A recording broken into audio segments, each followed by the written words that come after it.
The problem with LEGO Marvel just got a whole lot worse, and in this video I'm going to be telling you all about it. So what's up LEGO fans?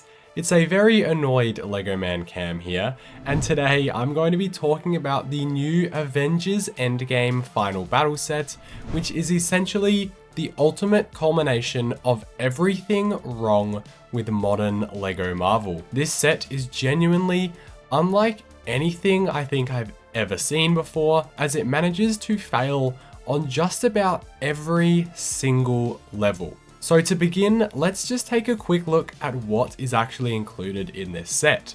This is set 76323, the Avengers Endgame Final Battle, retailing for $100 with 621 pieces and releasing on May the 1st. The set includes 9 minifigures, 1 big fig, an Ant-Man mech, a base to put all the minifigures on, and a series of displayable portals and clear stands for those figures. Now, I have a lot to say about this set, but let's start with those minifigures. Firstly, Doctor Strange is completely incorrect. He's in his Multiverse of Madness outfit, which obviously wasn't out at the time of this movie, and the figure is reused. Wanda is missing the cloth waistcoat piece, which was present in the last Avengers Endgame battle set that we got, which retired just 3 months ago, and other than that, everything else is a reused piece. Captain America is in the wrong suit, and once again, a reused figure. Black Panther is another reused figure. Falcon is another reused figure. The Chitauri, again, is another reused figure. Thanos is a reused big fig. Iron Man is technically new, but the changes are completely meaningless, therefore I'm going to consider it as another reuse. Ant-Man is new, however he's now missing leg printing. And Iron Spider is new, however missing the arm and leg printing from the 2018 version. However, this one has dual molded legs and better mechanical arm builds, which do look nice. So out of these 10 figures, 7 are reuses, 1 is unnoticeably new, 1 is a downgrade, and 1 is what I would consider an alternate version, since it has both positive and negative changes. So we've looked at the figures, now let's take a look at the build. If we take away all the pieces that go towards the minifigures, we'd end up with about just over 500 parts. And let's take a look at what we get with those pieces. We get an Ant-Man mech and some ground.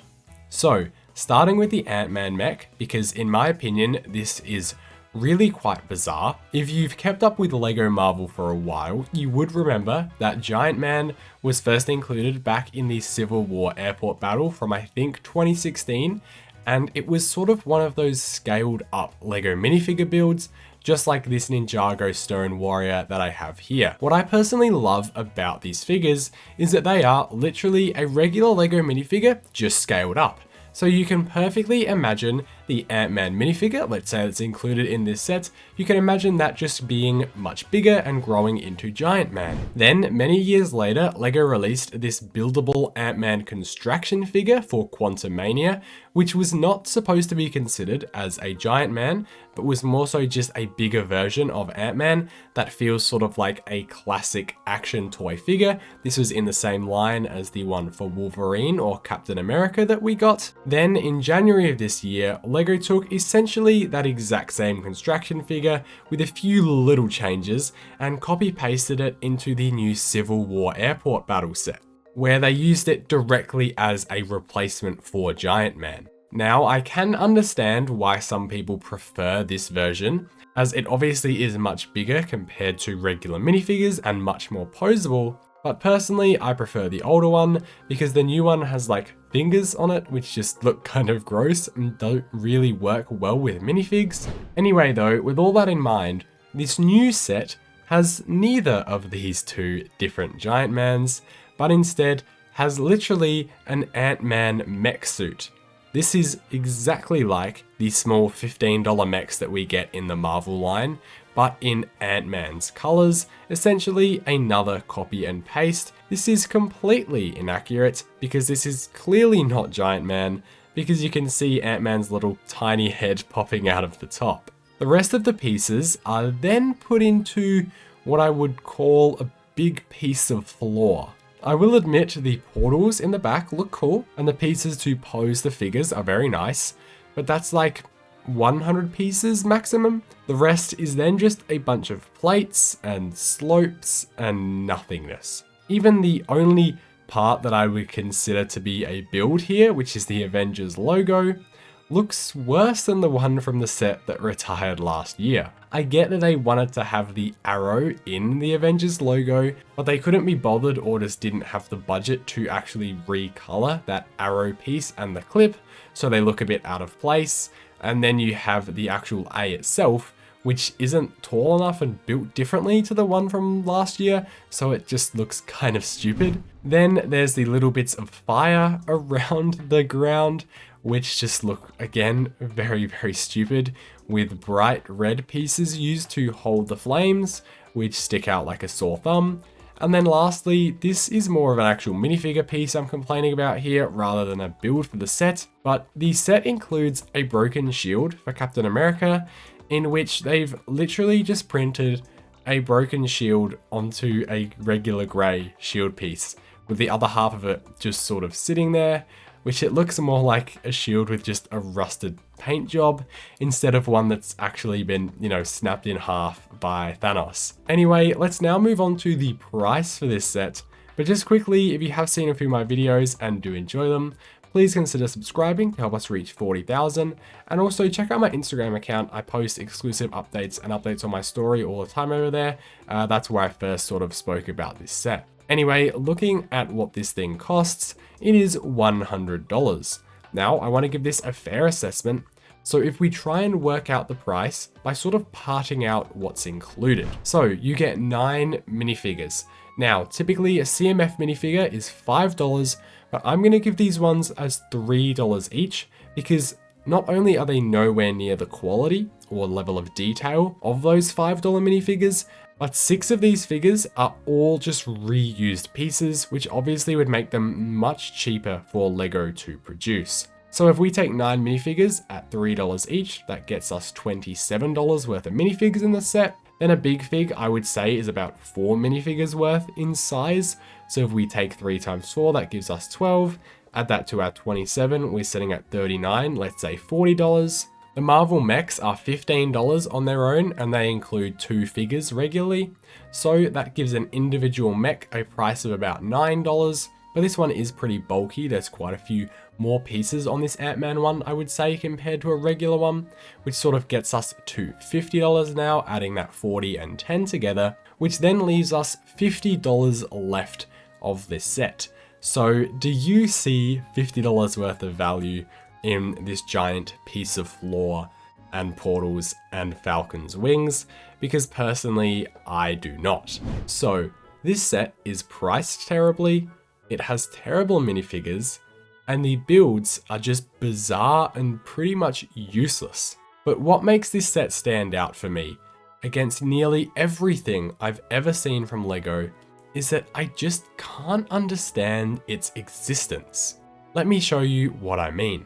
In my opinion, LEGO sets nowadays tend to come in 2 main different groups or sort of categories. You have sets for kids that are clearly play sets and toys with lots of minifigures and play functions, or you have your adult collector sets. There is of course overlap and people are free to buy whatever they want. I buy lots of little Animal Crossing sets, and I'm sure lots of kids love the 18+ sets. But to my understanding, these are sort of the 2 main differences in LEGO sets in 2025.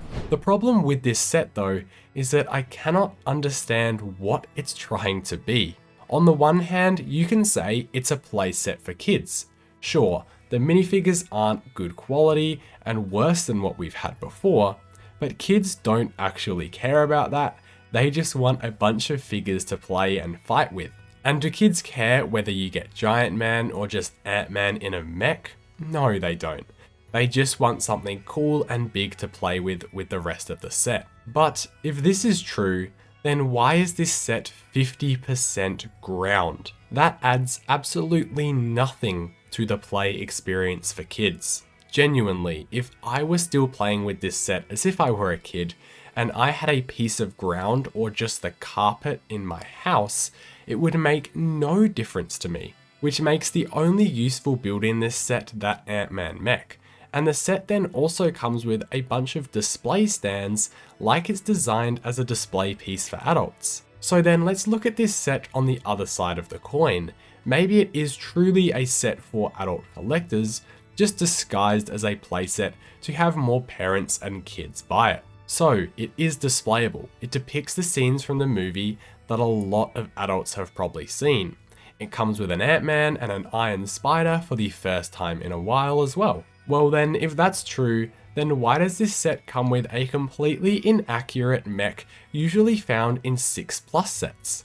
Why is every single minifigure, besides Iron Spider, either a one-to-one reuse or a downgrade of previous versions, both filled with inaccuracies to the scene and the whole movie at large? Why isn't there being detail made to make the minifigures the best versions they can be? And the figures are almost all available in sets that are currently on shelves now, just like the Civil War airport battle that came out in January. Where's the Nano Gauntlet? That piece is still, as far as I'm aware, exclusive to that helicopter set from the original Endgame wave. Where is Thor, one of the main 3 Avengers, taking on Thanos in this exact scene? He's not even in this set. And why are we getting this as a set once again when we literally had a set with the exact same name, just adding the word Avengers to the title, retire 3 months ago? I honestly just don't get what the point of this set is, when it's filling a slot that could have been taken by some other interesting battle or location from the MCU, or just Marvel in general that we've never seen before, featuring some new characters to actually excite fans. If you compare this to the set from 2021, which once again had an exactly identical name, at least that set came with actual substantial builds. You got the Ant-Man van, which was pretty perfect and necessary for the scene, and the Avengers compound, while pretty basic, it was packed with play features for kids, and it actually looked pretty good. And then you can look at the figures that were included in that set. You got a better Captain America, a better Black Panther, and it cost $30 less. By no means was that set seen as being great or anything when it first released, but at least I could understand who it was for and how it could be enjoyed. But this new set, I just don't get it. Now yes, I'm fully aware that I have just sat here for however long this video is and ranted about a LEGO set that really is very pointless in the grand scheme of the world. But I've been a LEGO fan for essentially all my life, and it just seems like things are going in the wrong direction, and unless people kind of talk about it or call LEGO out on it, I'm not sure anything's going to happen. Now, I also want to make it clear that this is not an attack on any kind of LEGO designers or anyone at LEGO in particular, as I believe this is probably an issue with the higher ups at LEGO saying what needs to be included in a set and not providing the correct budget to be able to make a set that qualifies for LEGO's motto of only the best is good enough. At the end of the day though, please let me know your thoughts on this set. Regardless though, I did speak about this topic a few months ago in a different video that I'll link below, but if you did enjoy the video, please feel free to subscribe and help us reach our goal of 40,000, and I will see you in the next one.